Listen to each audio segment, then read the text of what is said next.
Hello, everybody out there, and hello to Theresa, the tarot lady. Hello. Hi, Kirsten. Thank you so much for having me here today.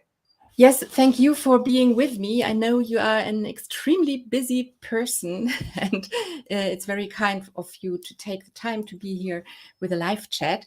I think at your place it's around midday right now, right? Yeah, it's 1 o'clock in the afternoon Central Time. I'm like in the Milwaukee area, so very close to Chicago. Oh, you're close to Chicago. That's lovely. I always wanted to go to Chicago because there is a great Hamburg. I'm from Hamburg, Chicago connection. The Hamburgians went to Chicago and saw these great office buildings and brought them to Europe.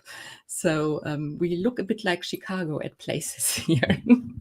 And Chicago's also a very good food city. So if you like to eat like I do, you'll find lots of things to enjoy in Chicago. Not just the pizza, everybody. There's so many other good things down there.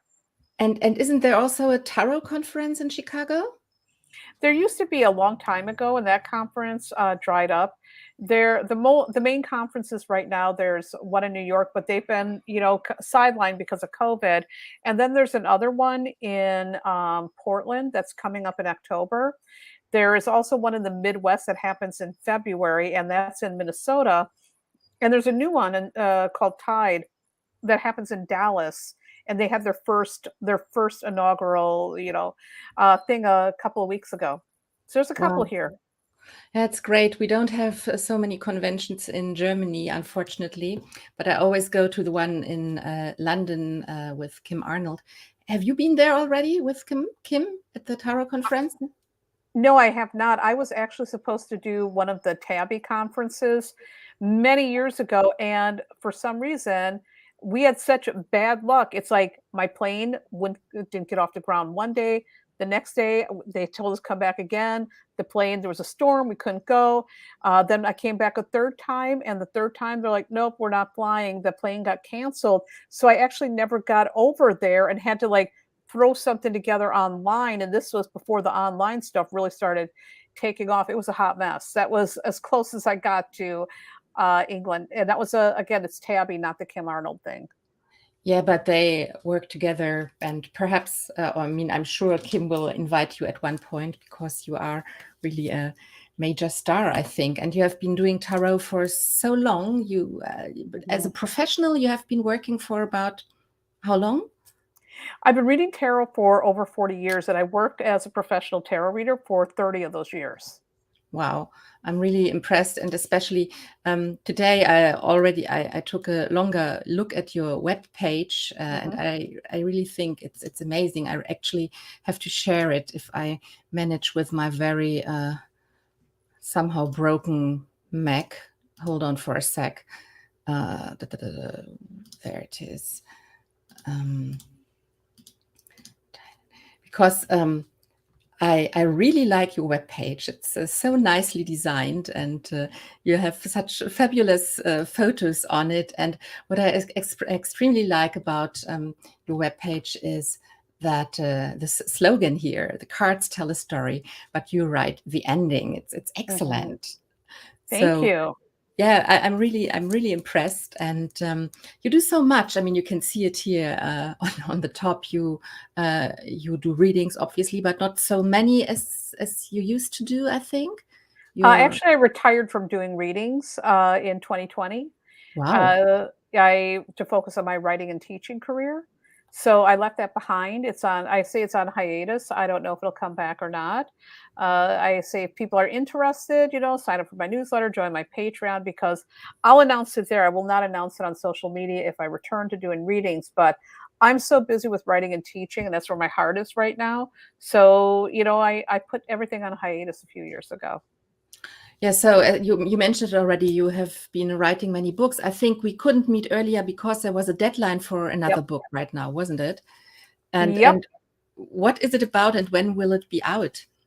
Well, I got a copy right here. Let me Ah, grab it. Well, this book just dropped. This is called Twist Your Fate, Manifest Success with Astrology and Tarot. It dropped on August 1st, so it's available now worldwide wherever books are sold. This is book number 8. I'm actually working on book number 9, Kirsten. So you're not. I'm already on to the next book, working on the next one. So Wow, lots of that's books. amazing.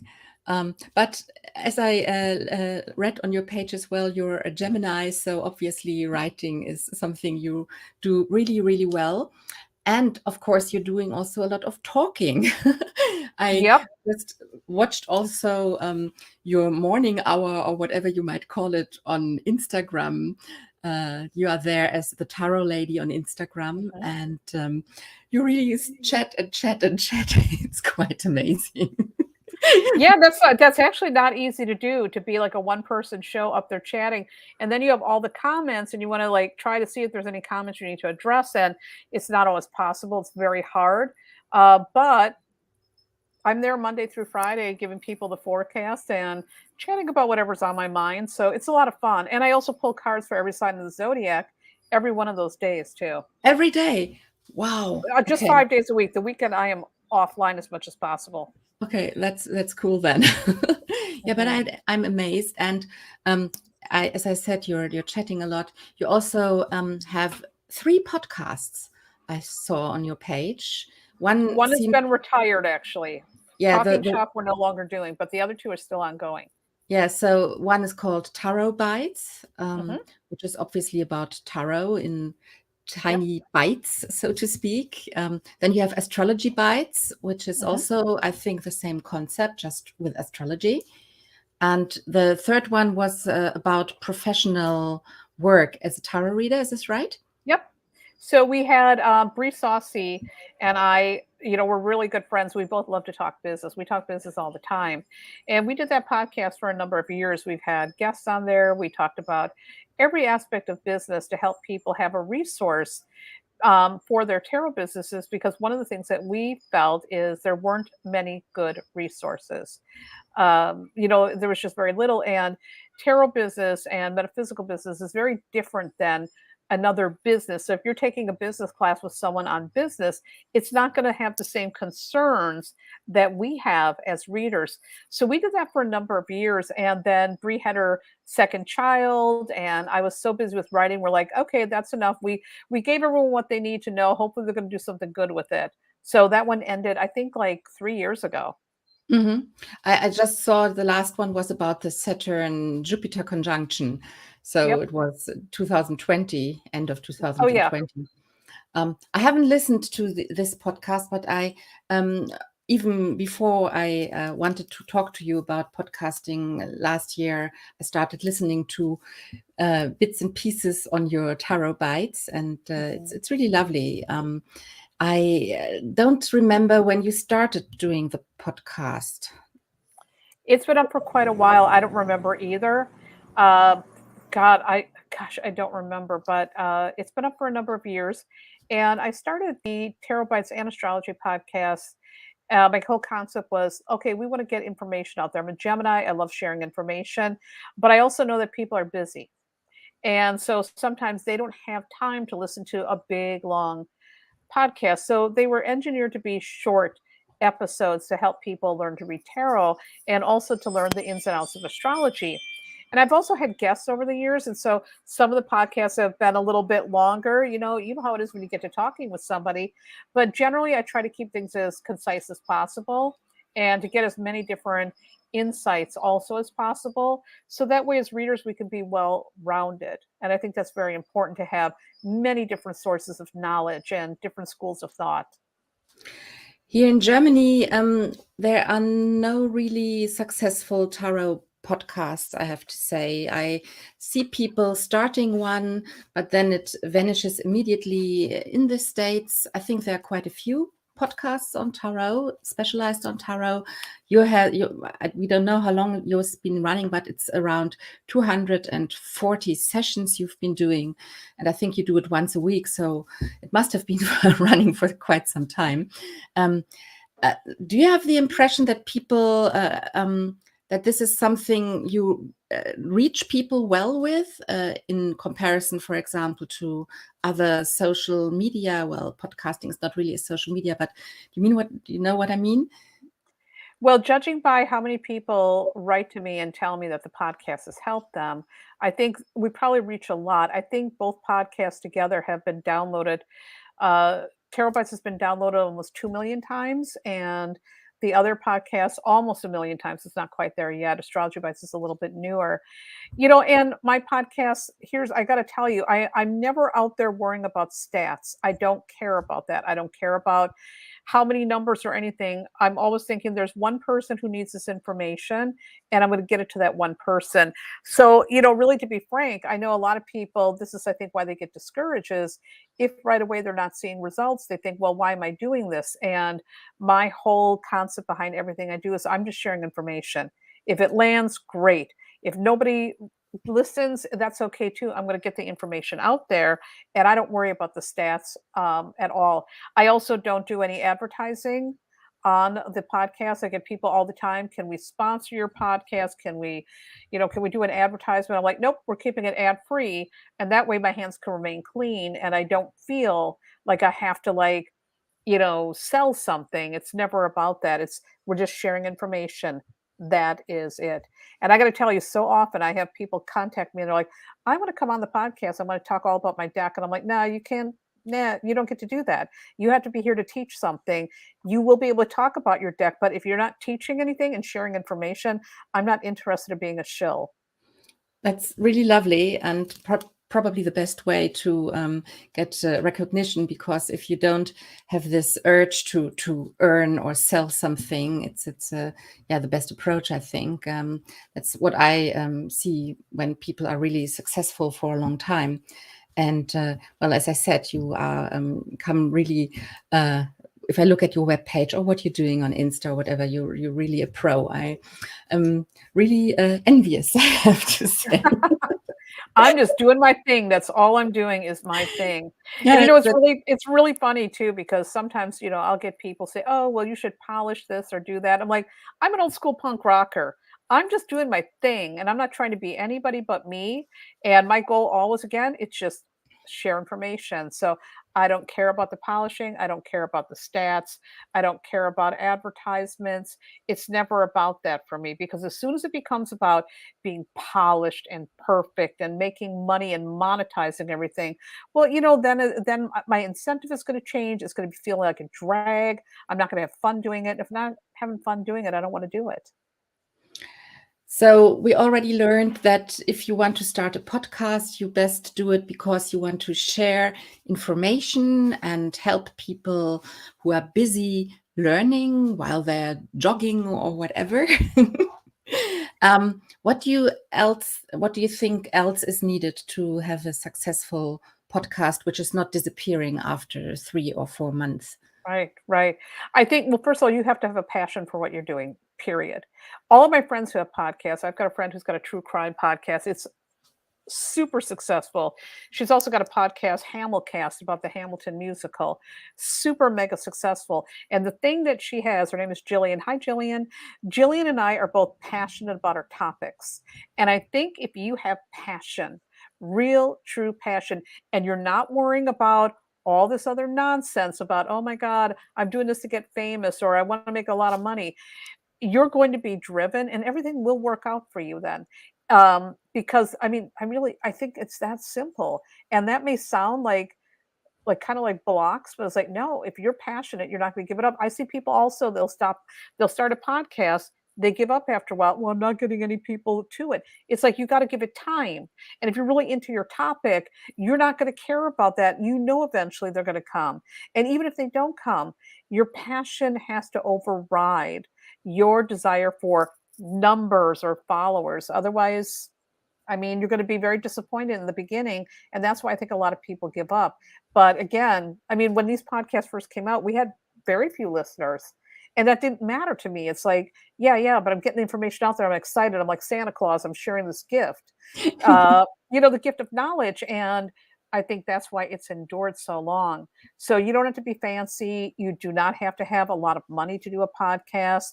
You don't need fancy equipment. I started out with really bare bones equipment, and I still am pretty bare bones. I'm very, very lean, and I still just get the information out there. That's all you got to keep in mind. That was another question I had. What kind of equipment is best to use, especially when you're chatting with other people? I do a lot of YouTube, so I know about this, but do you use a podcast system? Is this in existence, or do you just record this and then upload it, or how does it work usually?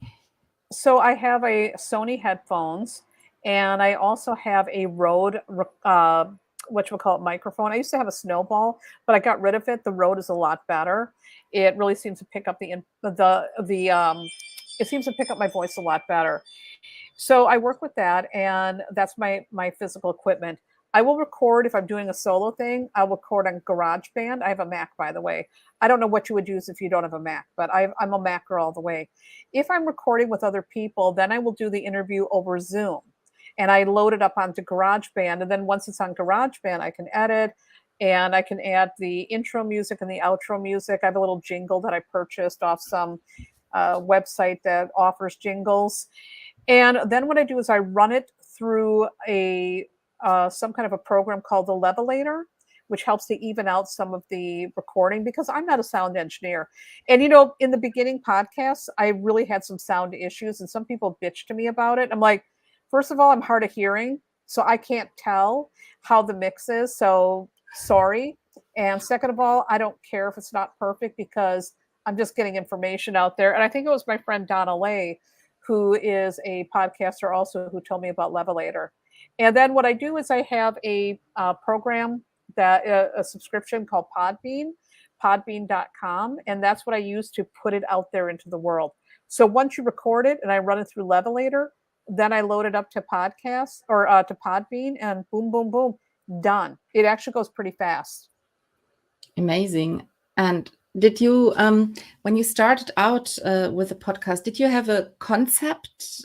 Did you plan for a longer period, or do you just do it also now, like once a week? Oh, I don't know what I'm doing. I will see what's coming up.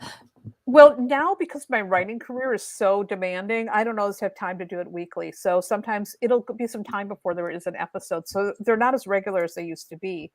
And now what I'm looking for always is good topics. I'm looking for other people to interview who may be doing tarot or astrology differently, or who may have a topic that I'm not well versed in, so that I can, again, share other information.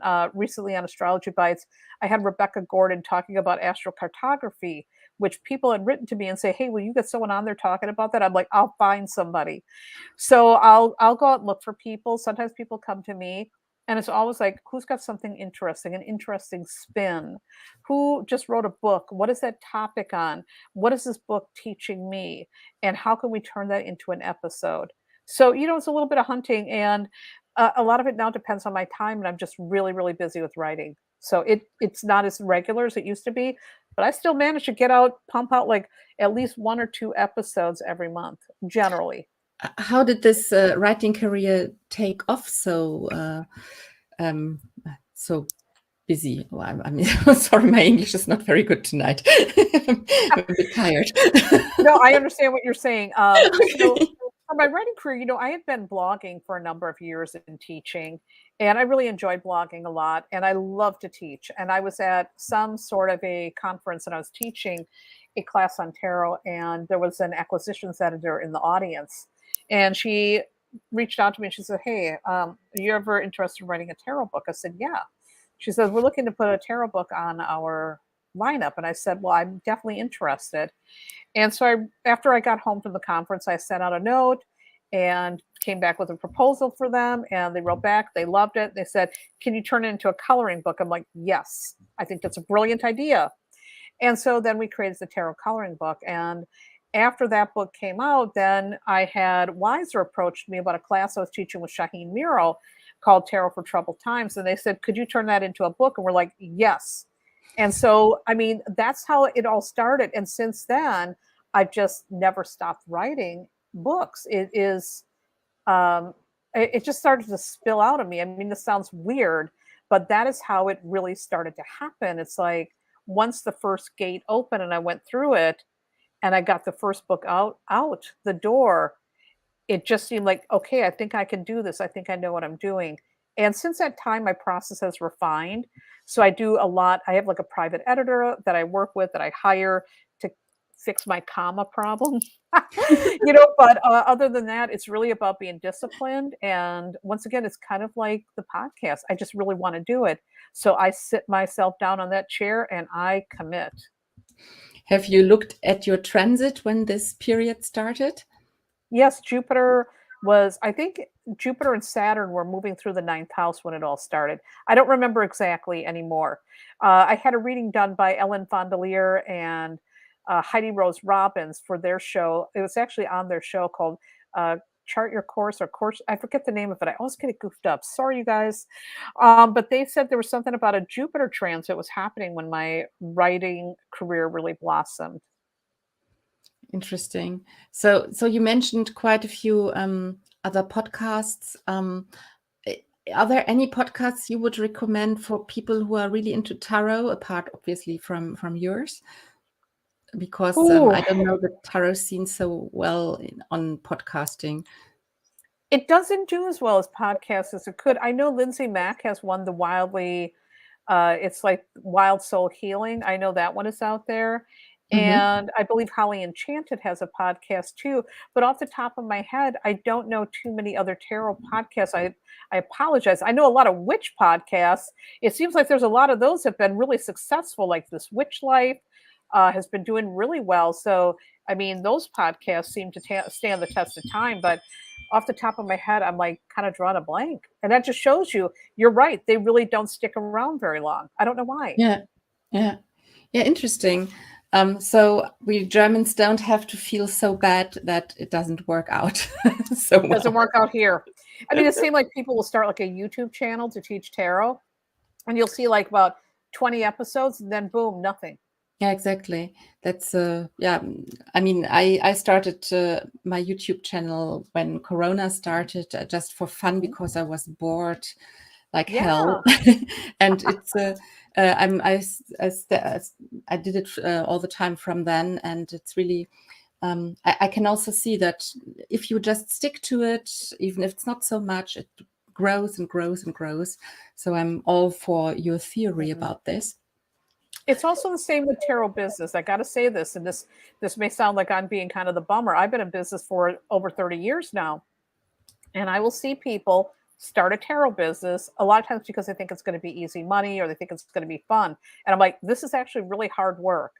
And before long, they just give up. There's so many tarot businesses that I've seen over the years fail, and they give up. They give up too quickly, and it's like it takes time to develop your tarot voice. It takes time to develop your reputation, your client base.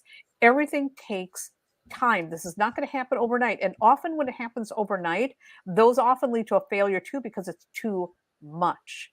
You got to go at it slowly. You got to take your time.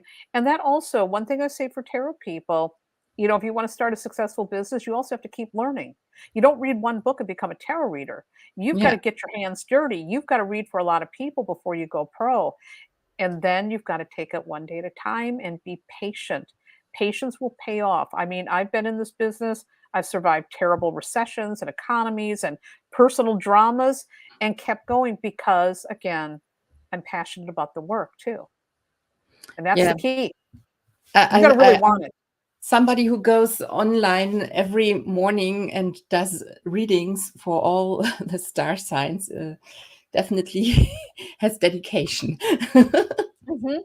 Yeah, it's really, I mean, anything you're doing around business, whether it's a podcast, whether it's a morning live, whether it's just running a business and seeing clients or writing a book, the key to success is ultimately going to be your discipline, your ability to stick with it, to believe in what you're doing, to really genuinely want to help people or share information, and to have a passion for that. That's going to be the thing that keeps you in the long haul. If you're ever doing something because, again, it's only about the money, or you think it's going to be easy money, or, oh, it's not a big deal, you're going to be probably not sticking around very long. Or, I see people also doing stuff because they think they're going to get famous. They want to be like an influencer. And I'm like, okay, well, that's not such a terrible thing.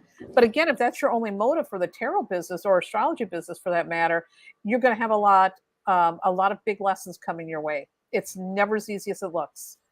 Yeah, especially if I look, I mean, I really like to go on Instagram as well and see some pics and whatever. And there are lots of people who inspire me there. But on the other hand, at times I don't want to look at it because I know somebody is going to grin and show me a tarot card, and it's really getting a bit boring. So I don't know what I wanted to say. Well, I think I know what you're going to say is like a lot of times too, people then become kind of like cookie cutter, like they're all doing the same thing. It's like, Yeah, what is it about you and your voice that's different? That takes time to develop.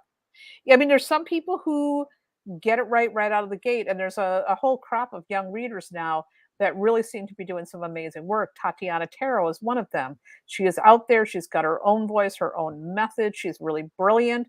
I'm watching what she's doing. I'm like, yeah, you've got this going down. The astrologer Eliza Kelly, she takes her work very seriously. She's got her astrology voice is very different than someone like Chris Brennan, and by the way, who's got an amazing astrology podcast. But yeah, they I have love very him. different voices, and you don't see her trying to be anybody but herself. You don't see Chris. I mean, Chris certainly ain't copying me. Oh my God, that would be like, oh, I love Chris. I can never aspire to be Chris Brennan, but they're their own person, and Yeah, it takes time to develop that. yeah, You got to give everything time. yeah. So if we go back to podcasting, you say that it's basically just another way to bring tarot into the world, and Mhm. with everything else, you have to be patient and dedicated, right?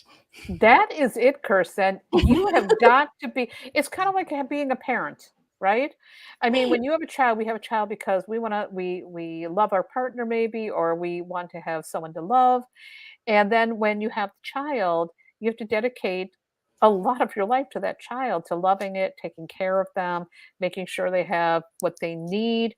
And I think that's the same for business. Business is like you give birth to something. Well, now you got to take care of it. If you're doing a podcast and you give birth to a podcast, well, now you got to nurture it. You got to feed it once in a while. You can't just let it sit or it's going to dry up. So it's the same thing. Yeah, really good. Well, I think I have asked all the questions I wanted to ask you. I would love to have you back at one point to talk about your books, especially perhaps also about astrology. I hope you will be again here if I ask you. Yes, anytime. Hey, listen, I'm a Gemini. We love to talk. So Yeah, anytime I get a I chance, figured that. anytime I get a chance to talk about my passions, which are tarot and astrology or business, I'm like, I'm there. I love to talk about. So you can have me back anytime, Kirsten. This has been such a delight having this conversation with you. Yeah, it was a delight to talk to you, and thanks for sharing your time with me and the German Tarot Association. Is there anything you want to tell people before we finish? Sure. I mean, if people want to connect with me, the easiest way, of course, is always my website, thetarotlady.com. I've got a newsletter that goes out about twice a month that keeps you updated with all things I'm doing. Of course, I've got my new book that just came out, Twist Your Fate, Manifest Success with Astrology and Tarot. It's available anywhere books are sold, online or off. And if you want to learn with me, I have a Patreon account. That's where I do all my teaching, extended card of the day, hot dates, all kinds of cool things, and political astrology. And you can find me there at patreon.com/the Tarot Lady. And I'm all over social media. You Twitter's are my favorite. Twitter is my favorite. But you really? can find, oh, yes, I love Twitter. Twitter's the only one I really love. I mean, Instagram's got problems. We could have a whole show on that. But you can find me on Facebook, Twitter, Instagram as the Tarot Lady, and I do a little bit of fooling around on TikTok, but TikTok, I don't know, it's a much younger audience. So, but I'm there as the Tarot Lady Official, I think it's called. I just don't spend any time there. Yeah, I think TikTok I'm going to miss out on, or Snapchat or whatever. It's Mm. I'm getting old. Yeah, I'm like almost 60 years old, and I go on there, I'm like, uh, oh, this is a very young Exactly. audience. And you know what? I'm going to let you all do your thing, and I'm just going to step back gracefully and let you youngsters rock it out and nail it. And they're doing great. So I'm going to let them carry that baton. I don't need to be everywhere. So Yeah. Well, that's fine. you are a lot everywhere. So yes. Okay. So anybody who isn't following Theresa at one of her social media platforms or hasn't registered for her newsletter should be doing this now. And I see that my line is now breaking down. Actually, Oh, yeah. no. I look. I'm not. My words don't match what I'm doing. So better we call it a day today. Thank you very much, Theresa. Thanks for everybody who's watching this now or later. And yeah, we talk to each other at another time. Sounds Have a great, great day. Kirsten. Bye Start bye. into your afternoon. Bye.